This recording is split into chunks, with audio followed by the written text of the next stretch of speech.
வணக்கம் ஃப்ரெண்ட்ஸ், ஆரம்பிச்சில் உங்களை அன்புடன் வரவேற்கிறது. இன்றைக்கி ஒரு டிஃப்ரெண்ட்டான ஒரு பதிவு தான். பூ பறிக்கிறது சாமிக்கு போடுறதா நான் நான் காட்டியிருக்கேன். இன்றைக்கி இங்கே பாருங்கள், எவ்வளவு பூக்கள் பூத்துச்சு. டிசம்பர் தலைக்கு வைக்கிறதுக்கு நல்லா பூ அழகாக உருண்டையாக கட்டிட்டேன். அதுக்கடுத்து நம்ம டிஃப்ரெண்ட்டான சங்குப்பூ இன்றைக்கி ட்ரை பண்ணேன். இங்கே பாருங்கள், ஒரு white with blue colour combination. இது நம்ம தலைக்கு வைக்கலாம். தலைக்கு வச்சா கொஞ்சம் நேரத்தில் வாடிடும். அதனால் சாமிக்கு வச்சு அழகு பார்க்கலாம். அன்றைக்கி அவ்வளோ க்யூட்டாக இருக்குது. இங்கே பாருங்கள், சூப்பராக இருக்குது.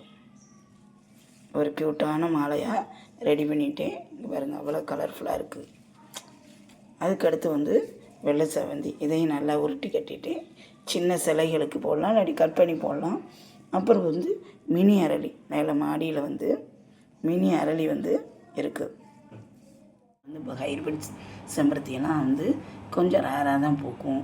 நிறையா பூத்தா நம்ம அந்த பெரிய பாட்டில் தண்ணி ஊற்றி நம்ம வைப்போம், நல்லாயிருக்கும். ஆனால் ஒன்று பூக்கும்போது கலர்ஃபுல்லாக இருக்கும்போது நம்ம அப்படியே படத்து மேலே வச்சோம்னா ரொம்ப வாடிடும். அது வாடாமல் இருக்கிறதுக்கு ஒரு சின்ன டிப்ஸு தான். இப்படி ஒரு குட்டி டம்ளர் எடுத்து தண்ணி ஊற்றி, நான் இன்றைக்கி ஒரு டெஸ்ட் பண்ணுறதுக்காண்டி இந்த சேஞ்சிங் ரோஸ் காலையிலேயே ஃபியூர் ஒயிட்டாக இருக்கும்போதே பறிச்சுட்டேன்.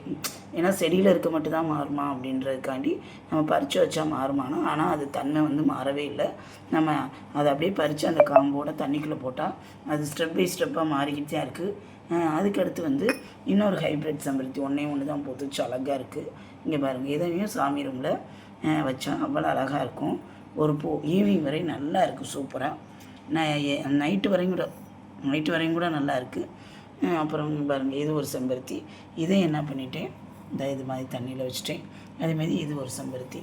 இதை அப்படியே நம்ம சாமி ரூமில் அப்படியே அங்கங்கே அப்படியே நல்லா கலர்ஃபுல்லாக நம்ம வச்சோம்னா அவ்வளவு நல்லா அழகாக சூப்பராக இருக்குது. இங்கே பாருங்கள், ஒன்று இது வெயில் காலத்துக்கு ஒரு சின்ன டிப்ஸ் தான். உங்களுக்கு தெரிஞ்சால் ஃபாலோ பண்ணிக்கோங்க, தெரியாதவங்க இதை தெரிஞ்சுக்கோங்க. இது இந்த பதிவு பிடிச்சிருந்துச்சுன்னா லைக் பண்ணுங்கள், கமெண்ட் பண்ணுங்கள், சப்ஸ்கிரைப் பண்ணுங்கள். நன்றி, வணக்கம்.